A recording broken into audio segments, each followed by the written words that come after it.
Here are 4 simple concepts that changed my life. Number 1, never stop asking questions. We should think for ourselves and get freedom from within. So I recently reread Sophie's Word by Justin Gardner. Arguably, this is one of the books that have had the biggest impact on my life. And that's because he introduced me to the concept of philosophy, which then led me to read about stoicism. Sophie's Word is both a novel and a history of philosophy. And in the book, many things we think we understand about life are questioned. And he spurs us to examine what we think we know. Perhaps the best title to summarize this book is from the New York Times by John Vernon, who reviewed the book in 1994 in a piece titled Hook on Philosophy, a guided tour of the history of thought disguised as a novel. This book also taught me how the first philosopher wanted to understand the world from within. They wanted to understand things around them without having to turn to the ancient myth just by using reason. If we were to summarize the concept of this book in 3 words, I will say that this book is about philosophy, wisdom, and wonder. I remember how I felt when I read Sophie's Word as a kid. It was something very different. I had never experienced that before. And I remember sometimes I would stare at the mirror and asking myself a million questions about life. Questions such as, who are we? What makes a good life? What is a good friend? What do I believe in? Repeating the question that I read before in the book and trying to figure out them for myself. And if you're still debating whether it is worth asking questions that may not have answers, you should know that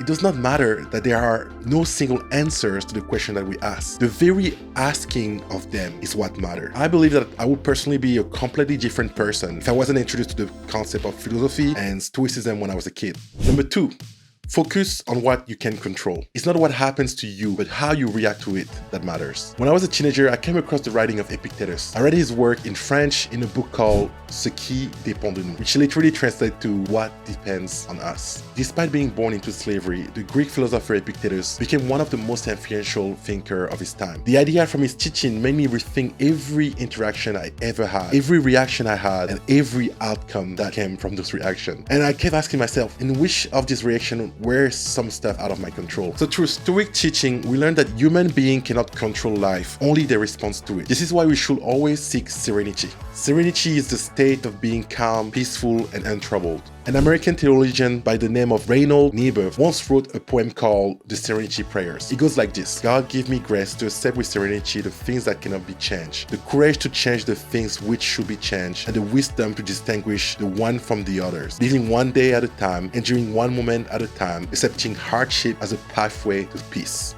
These prayers spread rapidly, often without attribution to the original writer. It spread through church groups and was finally adopted and popularized by Alcoholics Anonymous. They even rewrote the original prayer to make it more succinct. And in its final version, the lesson of the prayer is better emphasized. God grant me the serenity to accept the things I cannot change, the courage to change the things I can, and the wisdom to know the difference. This version is, I believe, the best version of that prayer, which encapsulates very well the idea of Stoic philosophy. Perhaps a genuine precursor of that prayer is Epictetus. And through his writing, I have learned to live my life by the way of a Stoic.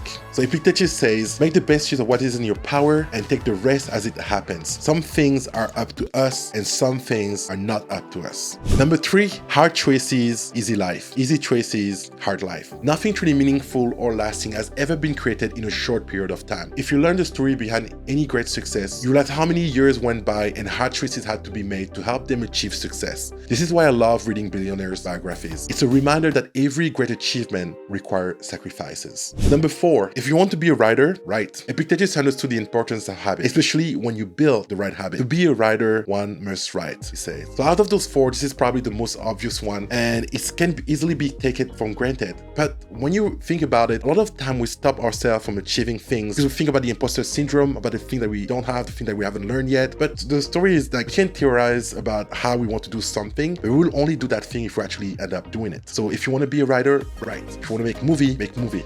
These 4 concepts are some of the concepts that have had the most impact in my life. Alright guys, I hope you guys enjoyed today's video. Thank you so much for watching. Don't forget to smash the like button and make sure to check this video that I made recently called Stop Waiting for Opportunities. Thank you guys so much for watching and I see you in the next one.